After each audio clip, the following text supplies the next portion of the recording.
오늘 로마서 18번째 제목은 대차 대조표 라는 제목으로 말씀 나누고자 합니다. 대차 대조표 모르시는 분 없으시죠? 소영이 이쪽으로 인도해줘. 저쪽으로. 피아노 학원으로 소영이 왔어. 대차 대조표가 상업 용어잖아요. 저기 고등학교 때 저는 상업을 배워서 대차 대조표를 배운 적이 있는데 아직도 이해를 잘 못해요. 부채가 자산인지 자산이 대변인지. 그런데 오늘 본문의 말씀 가운데 이런 상업적인 용어가 나와서 오늘 제목을 대차 대조표라는 제목으로 말씀을 나누고자 합니다. 우리가 보통 우리가 수지가 맞았다 그러면 우리가 수입과 지출이 딱 맞아 떨어졌다는 것을 얘기하잖아요. 수지가 맞았다. 그러니까 수지가 맞은 것만 해도 다행인 것이 우리 인생인 것 같습니다. 예, 그래서 우리 일반적으로 우리가 이제 모든 면에서 보면 국가 간의 관계에 있어서도 수지를 생각을 합니다. 미중 간의 무역 전쟁이 왜 있습니까? 수지가 안 맞아서, 미국이 수지가 안 맞아서 관세를 물겠다는 거 아니에요. 그러니까 다 이런 거 아니겠습니까? 우리 지금 대한민국도 지금 예산안을 지금 빨리 연내에 처리해야 되는데 내일인가요? 오늘인가요? 시한이 바로 이제 오늘 내일인데 처리하지 못하고 지금 이러고 있잖아요. 그 바로 수지를 맞추어서 살림을 해서 어떻게 해서든지 손해 안 나고 살아보고자 하는 것이 바로 이런 대차 대조를 하면서 살아가는 것이 아니겠습니까? 개인의 삶에서도 마찬가지 아닌가요? 우리 개인의 삶에 있어서도 늘 수지를 따지는 거 여러분 아십니까? 내가 만날 만한 사람, 이 사람이 이익이 될 만한 사람인가? 내가 좀 유익을 누릴 만한 사람들인가? 또 내가 이익을 낼 수 있는 사업인가? 이런 것을 늘 따지면서 사실 우리가 선택하면서 살고 있어요. 그렇지 않나요? 다 우리는 지금 수지타산을 생각하면서 알게 모르게 우리가 살고 있는 게 사실입니다. 그래서 우리 흔히 봤는데 인터넷에서 차변 항목과 대변 항목에 이렇게 딱 이렇게 자산과 부채를 이렇게 하는데 대변 항목에는 갚을 것, 채무를 기록했는데 우리 성경적으로는 이것을 빚으로 여길 수 있다고 말할 수 있습니다. 받을 것, 차변에는 받을 것이 채권을 기록하는데 결산으로 여기는 거죠. 하나님 앞에서 이것을 이야기할 때는 심판. 자, 이제 이 대차 대조표를 나의 대차 대조표로 생각하지 마시고 하나님이 딱 손에 가지고 있는 대차 대조표를 생각하시면 돼요. 하나님 딱 우리를 향하여서 이제 이창남 대변에 너 갚을 것이 무엇인가? 또 이창남에게서 받을 채권이 무엇인가? 이것들을 이제 하나님이 늘 따지신다 말이죠. 그래서 마지막 날에 이것을 다 결산하신다 하는 것이 성경의 메시지입니다. 오늘 본문에서 이런 상업적 용어를 많이 쓰고 있는데요. 잠시 보면 우리 4장에 3절에 보면은 아브라함이 하나님을 믿음에 그것이 그에게 의로 여겨진다 하는 게 바로 그런 단어입니다. 여겨진다. 또 4절에서도 그 삭시 은혜로 여겨지지 아니하고 보수로 여겨진다. 이게 이제 상업적 용어 로기조마이라는 헬라어 단어입니다. 또 이를 아니할지라도 경건하지 않은 자의 의롭다 하신 이를 믿는 자에게 그의 믿음대로 여기시나니 계속 나오죠. 이게 사실 이 로기조마이라는 단어는 로마서 전체에 계속 흐르고 있는 단어예요. 이 로기조마이라는 단어는 어떤 단어냐면 상업적으로 계산하다. 즉 지금 부기장 있잖아요. 부기장에 거기다가 기입한다는 뜻이에요. 자, 차변에다 기입하든지 대변에다 기입하든지 기입한다는 뜻이에요. 근데 법적으로 쓰일 때는 판단한다 이런 뜻으로 쓰이는 로기조마이. 이게 로마서의 어떻게 보면 핵심이에요. 본문에서 상업적 용어를 이게 계산하다, 대차 대조표에 기입하다라는 그런 말을 하는 것인데 수지 타산을 한다는 말이죠. 예. 하나님께서 지금 우리를 지금 수지 타산해서 보겠다는 거예요. 자, 우리 3장의 결론이 무엇이었습니까? 지금까지 우리 3장의 결론이 유대인이 지키는 그 율법이나 헬라인이 자랑하는 그 지혜나 예수를 믿은 우리 역시 하나님 안에서 불법한 자였고 죄인이었고 그래서 그 죽음을 다 심판으로 받아야 될 사람들이라고 선언했잖아요. 그래서 우리 사람의 행위로, 우리의 의로움으로, 지혜로움으로 결코 구원을 받을 수 없다라고 결론을 내렸잖아요. 그럼 어떻게 구원을 받습니까? 오직 은혜로, 오직 하나님을 믿는 믿음으로 구원을 받는다라고 결론을 내렸어요. 그게 이거죠. 그러므로 사람이 의롭다 하심을 얻는 것은 율법의 행위에 있지 않고 믿음으로 되는 줄 우리가 인정하노라. 이것도 똑같은 로기조마인데 어쨌든 이렇게 우리가 율법이나 지혜로 의로움이 되는 게 아니고 하나님 믿는 믿음으로만 된다. 그러면서 등장하는 인물이 오늘 본문의 아브라함인 것입니다. 4장 1절에 그 예로, 그 믿음의 예로 아브라함을 등장시키고 있습니다. 그러면 아브라함이 어떻게 믿음으로 의롭게 되었는지, 그가 어떻게 죄인인데 어떻게 의인이 되었는지를 이제 4장 1절부터 설명해 나가겠죠? 우리 4장 1절부터 한번 천천히 한번 보겠습니다. 1절. 그런즉 육신으로 우리 조상인 아브라함이 무엇을 얻었다 하리요? 굉장히 이거 유대인들에게는 굉장히 모욕적인 말이에요. 왜냐하면 유대인들이 자랑하는 자기 시조 아브라함이거든요. 그래서 그의 발자취를 따라서 무엇인가 열심히 하나님을 섬기려고 노력하고 있는데 사도 바울은 육신적으로 아브라함이 한 그 모든 것은 하나님 앞에 아무것도 아니다. 아무것도 아니다라고 선언하는 거예요. 쓰레기다. 그가 하나님 앞에서 한 육신적으로 한 모든 행위는 아무것도 아니다라고 얘기한 거예요. 유대인들이 생각할 때는 굉장히 모독적인 말일 수가 있는 거예요. 2절. 만일 아브라함이 행위로서 의롭다 하심을 받았으면 자랑할 것이 있으려니와, 그렇죠. 우리가 생각할 땐 그의 행위나 그의 자취를 생각할 때는 우리의 믿음의 우리의 조상으로서, 우리 혈통적 조상으로서 자랑할 만하죠. 오죽하면 그 서자인 이스마엘의 자손에게 있어서도 자기 시조로 받들어지는 사람이 바로 아브라함 아닙니까? 그런데 하나님 앞에서는 아니라는 거예요. 하나님 앞에서는 무효라는 거예요. 육신적으로 한 그 모든 것, 행위로 한 그 모든 것, 하나님 앞에서는 무효라고 그러는 거예요. 아무것도 아니라는 거예요. 하나도 카운트 되지 않았다는 거예요. 그러면 성경이 무엇을 말하느냐? 3절이죠. 그럼 성경이 말하는 게 뭐냐 도대체? 그러면 아브라함이 하나님을 믿음에 그것이 그에게 의로 여겨진 바 되었다. 이렇게 얘기하는 것입니다. 아브라함이 의롭게 된 것은 하나님을 믿었기 때문이구나라고 생각을 합니다. 그래서 우리는 아브라함이 하나님을 잘 믿었다. 하나님을 잘 믿었다라고 생각을 해요. 여러분, 하나님을 잘 믿었습니까? 아브라함이?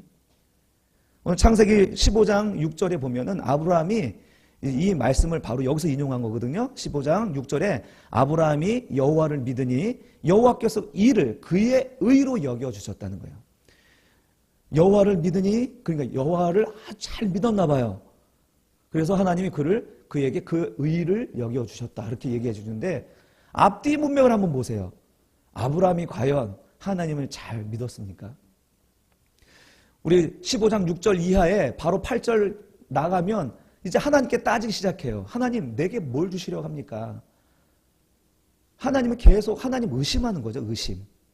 심지어 그 다음 장 16장에 넘어가면 하나님 사실 믿지 못했어요. 그래서 첩을 두죠. 하갈이라는 여자를 두어서 그를 통하여서 이스마엘을 출산한 게 아브라함이잖아요. 도대체 그럼 하나님이 그의 믿음을 의로 여겨주셨다는데 아브라함의 믿음이 도대체 뭡니까 도대체? 그가 의로움을 받았다는 믿음이 뭐냐 이 말이에요. 여러분, 아브라함의 믿음은 아브라함이 잘 믿어서 의로 여김을 받은 게 아니라 아브라함을 향한 하나님의 믿음을 믿었기 때문에 의로움을 받은 거예요. 이해되십니까? 아브라함을 믿는 하나님의 믿음, 아브라함의 믿음이 아니라 하나님의 믿음이라는 거예요. 여러분, 제가 한결이를 향하여서 믿음이 있어요, 없어요? 있죠? 한결이를 믿어요. 그런데 스스로는 너무 부족하게 생각해요. 난 못해. 난 부족해. 난 할 수 있는 게 없어.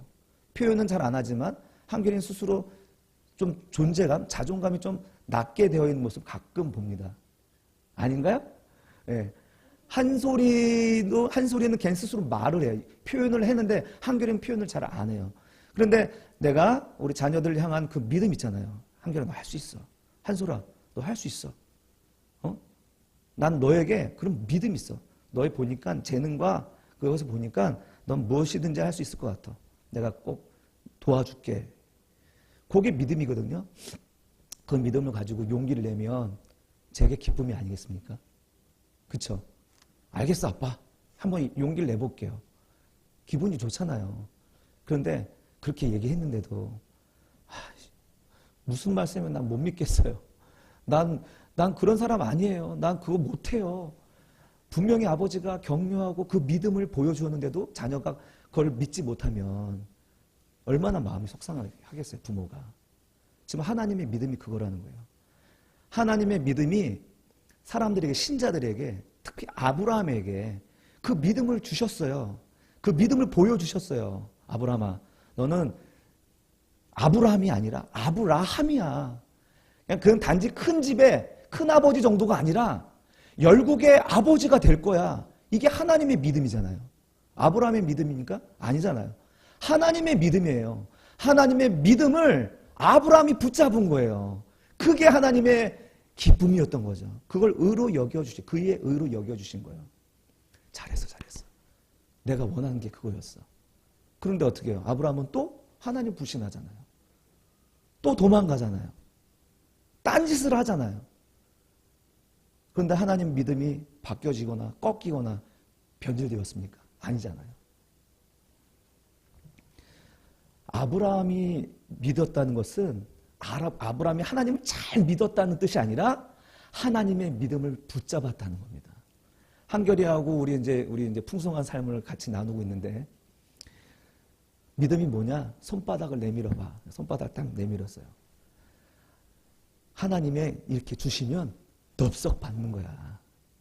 덥석 받는. 이게 믿음이야. 믿음은 내가 뭘 어떻게 잘 믿어서가 아니라 하나님이 믿어주시는 그것을, 그 은혜를 수용하는 거야, 수용. 내가 긍정적으로 받아들이는 거야. 이게 믿음이야. 내가 잘 믿어서 믿음을 증명하려고 하지 말고 하나님이 날 믿어주시는 그 비전을 내가 믿음으로 수용하는 거야. 긍정적으로 수용하는 거야. 이게 믿음이야 라고 얘기를 했습니다. 여러분, 아브라함이 바로 그것을 통하여서 의롭다 여김을 받은 것입니다. 여러분, 오늘 사도 바울이 이 아브라함의 이야기를 꺼내서 한 이유가 무엇입니까? 아브라함은 율법 이전의 사람입니까? 율법 이후의 사람입니까? 율법 이전의 사람이에요. 만약에 율법 이후의 사람으로서 아브라함을 등장시켰다라면 우리는 율법을 지켜야 되고 행위를 통하여서 의로움을 얻으려고 노력했어야 돼요. 그러나 이 바울이 아브라함을 들어서 이야기한 것은 아브라함이 율법 이전에, 율법을 지키기 이전에 하나님께서 그를 의롭게 칭하여 주셨기 때문이라고 오늘 본문이 말하잖아요. 그리고 그 의로움을 인친 것이 율법이라고 얘기하잖아요. 율법이 먼저입니까? 의롭게 된 게 먼저입니까? 의롭게 된 게 먼저잖아요. 하나님 앞에. 그래서 왜 바울이 아브라함을 먼저 이렇게 아브라함을 들어서 우리에게 설명하냐면 율법 없는 무할례자, 저와 여러분은 무할례자들이잖아요.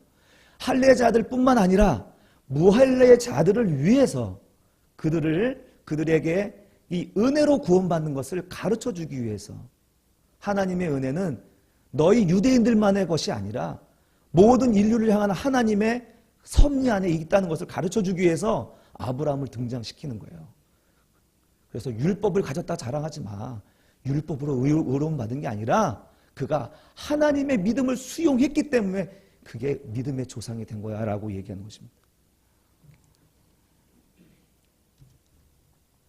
그래서 우리 로마서 4장 16절, 그러므로 상속자가 되는 그것이 은혜에 속하기 위하여 믿음으로 되나니 이는 그 약속을 그 모든 후손에게 굳게 하려 하심이라. 율법에 속한 자에게 뿐 아니라 아브라함의 믿음에 속한 자, 그렇죠? 지금 율법 이전의 믿음, 율법 이전에 믿음에 속한 자에게도 그러하니 아브라함은 우리 모든 사람의 조상이라. 할렐루야. 아멘. 그러므로 하나님의 손바닥에 있는 우리의 대차대조표를 보면 사실 우리는 아무것도 하나님 앞에 보여드릴 게 없는 거예요. 하나님의 대변에 우리의 의로움이란 게 기록될 게 하나도 없는 거예요. 오히려 하나님의 차변에 보면은 우리의 허물과 더러움이 막 기록될 수밖에 없고, 우리가 행위를 자랑한다 하면 하나님이 그 대차대조표를 보면서 우리를 심판하실 것입니다. 그런데 하나님이 그렇게 하지 않으시는 거예요. 하나님이 창나미를 믿는 믿음, 그 믿음이란 것을 수용하니까 하나님이 어마어마한 그 은혜를, 영생이라는 은혜를, 축복이라는 은혜를 대변에다가 다 기록해 주시는 거예요. 그러면서 대신 이쪽 차변에는 내가 짓는 죄, 허물, 이런 것들을 눈 감아 버리시는 거예요. 기록하지 않는다는 거예요. 기록하지 않는다는 거. 계산하지 않는다. 로기조마이 그거거든요. 로기조마이. 하나님이 우리를 의롭게 여겨주시는 것만 기록하고 그렇지 않은 것은 기록하지 않는다는 거예요. 딱 천사가 얘기하는데, 지금 고발을 하고 있는데, 마귀가 고발을 하고 있는데, 그 고발에 대해서 하나님 딱 듣고 알았어 하고서 그냥 적질 않는 거예요. 나에 대한 대차대조표에 그걸 적질 않으시는 거예요. 하나님이. 이게 은혜가 아닌가요? 우리 3장 25절에서는 그것을 간과한 것으로 이야기합니다. 이 예수를 하나님이 그의 피로써 믿음으로 말미암는 화목제물로 세우셨으니 이는 하나님께서 길이 참으셨어요. 길이 참으시고 전에 지은 죄를 간과하셨다는 거예요. 눈을 감아 버렸다라고 표현했는데 오늘 4장에서는 어떻게 해요? 기록하지 않았다라고 표현하시는 거예요. 기록하지 않았다. 같은 말을 이렇게 다르게 돌려서 얘기하는 거예요. 사도 바울이. 그래서 좀 알아먹으라는 거예요. 너의 의로움으로 돼서 너의 행위로 의로움으로 되는 것이 아니라 하나님이 눈 감아 주셨기 때문에 너희가 의로워진 거야. 하나님이 가려주셨으니까 너희가 성도라고 부르는 거야 라고 말하는 것이죠. 그게 얼마나 행복한지 사도 바울이 6절, 7절, 8절에서 그 얘기를 하는 것입니다. 8절에 보면 우리 사도행전 8절, 로마서 4장 8절에 보면 6절이군요. 6절. 4절, 5절, 6절에서 그 은혜에 대한 행복이 무엇인지 얘기하는 거예요. 6절 보면 일한 것이 없이 하나님께 의로 여기심을 받는 사람의 복에 대하여 다윗이 말한 바 하면서 시편 32편의 말씀 1, 2절을 가지고 옵니다. 불법이 사함을 받고 죄가 가리워짐을 받는 사람들은 복이 있고 주께서 그 죄를 인정하지 아니하실 사람은 복이 있도다 함과 같으니라. 지금 이게 시편 32편의 말씀 1, 2절을 인용한 거거든요. 자, 다윗이 이 시편을 기록했을 때는 어떤 상황이냐면 밧세바를 훔쳤어요. 남의 아내를 훔친 거예요. 왕의 권력을 오늘로 얘기하면 갑질로, 힘으로, 위압적인 것으로 아내를 훔쳤어요. 빼앗았어요. 빼앗는 것으로 끝난 게 아니라 남편을 죽였어요. 세상에 이런 천인공노할 짓을 이 세상에 과연 몇이나 하겠습니까? 그러나 우리가 사랑하고 좋아한다고 하는 다윗이 그런 일을 저질렀단 말이에요. 그가 사랑하는, 그가 의롭고 칭찬받을 만한 그런 자리에서 그 이전의 일이 아니라 그 이후에 이런 일들이 발생한 거거든요. 그러니까 사람은 뭡니까? 우리가 착하고 의롭고 하나님 앞에서 칭찬받을 만한 상황에서 구원받는 그런 존재가 아니라는 거예요. 그것을 나중에 이제 그 나단 선지자를 통하여서 심판의 메시지를 받고 그리고 회개하여 구원을 받은 이후에 이 시를 기록하면서 깨달은 게 바로 그것입니다. 내가 일으킨 그 불법을 합법화시키는 노력이 아니라 용서받는 것이 사는 길이구나라는 거예요. 용서받는 것이. 우리 인생이 그거예요. 우리 인생이. 죄가 없어지고 선하게 되는 것이 복이 아니라 죄를 가리움받는 것이 복이구나라는 것을 깨닫게 되는 거예요. 하나님은 거기서 다윗을 심판하고 죽였어야 해요. 만약에 그 행위를 의지했다라면. 그러나 하나님의 긍휼에 의지했기 때문에 그는 하나님의 은혜를 입었어요. 죄를 가리움을 받았어요. 용서를 받고 그 허물을 눈 감아 주신 것입니다. 이것이 우리 인생의 진정한 행복이란 것입니다. 여기서 오늘 본문에서도 여기 본문에서도 그 죄를 인정하지 아니하실 사람 인정 역시 로기조마이에요. 하나님이 그 부기장 심판의 대차대조표에 이것을 기록하지 않는다는 거예요. 우리의 죄를 기록하지 않는다요. 이것이 얼마나 우리에게 행복합니까? 자, 여러분 앞에 이제 하나님의 대차대조표가 다 있어요. 보니까 어때요? 이쪽 대변 항목에는 하나님의 영생과 축복과 그 무한한 은혜가 기록되어 있습니다. 이 차변에는 무엇이 기록되어 있어요? 아무것도 기록이 안 되어 있어요. 나의 죄와 허물이 엄청나게 많은데도 불구하고 하나님이 하나도 기록하지 않으신 거예요. 여러분, 대변과 차변 항목에 이런 차이가 나면 우리는 뭐라고 얘기합니까? 우린 수지 맞은 거죠. 수지 맞은 거. 수지 맞은 정도가 아니라 우리가 어마어마한 유익이 수입이 일어난 거, 발생한 거예요. 여러분 통장에 얼마씩 있으십니까? 우리 현승이한테 얼마 있냐 물어봤더니 170만 원 있대요. 통장 보면 기분이 좋니? 그랬더니 안 좋대요. 야, 170만이 작어? 안 좋대요. 야, 현승아 그러면 뒤에 공 3개만 붙여. 기분이 좋겠니? 안 좋겠니? 좋죠. 얼마 세고 있어, 막. 100만 원 이렇게 세고 있어요. 여러분, 하나님의 대차대조표를 비교해서 발생한 그 통장을 볼 때, 여러분, 우리는 용기를 낼 수 있는 거예요. 어마어마한 그 은혜 때문에 지금 우리 삶 속에서 일어나는 일들 때문에 실망하지 않아요. 왜? 이 통장을 볼 때마다 너무 마음이 든든하거든. 지금 당장 170만 원 안 쓰는데도 보면 즐겁잖아요. 우리 통장을 볼 때. 하지만 그 든든함처럼 우리 하나님께서 우리에게 주신 이 대차대조표, 이 재무제표를 보면서 야, 나 어마어마하구나. 이게 대단하구나. 이런 사실 때문에 지금 나의 삶 속에서 일어나는 경제적인 문제, 물질적인 문제, 우리 건강의 문제, 심지어 우리의 생명의 문제까지도 이것을 바라보면 볼수록 우리 마음의 위로가 되고 실족하지 않게 되는 것입니다. 사랑하는 성도 여러분, 오늘 우리에게 이런 재무제표를, 대차대조표를 이 성경이라는 것을 통해서 주셨습니다. 이것을 보면 볼수록 무엇을 알 수 있냐면 내가 얼마나 큰 은혜를 받았는지를 알게 되는 것이죠. 여러분, 이것을 보지 않으면 우리는 눈의 현혹이 돼요. 보여지는 것들에 실망하고 낙심하게 돼요. 그러나 우리에게 가진 것이 많다는 걸 사실 안다면 결코 실족하지 않을 수 있는 줄로 믿습니다. 오늘 우리를 향하신 하나님의 믿음, 이 믿음을 붙잡으시고 그리고 여러분에게 닥쳐온 그 어마어마한 은혜를 항상 바라보시면서 용기를 내시고 힘을 내시고 하루하루 승리하며 살아가시기를 주님의 이름으로 축복합니다.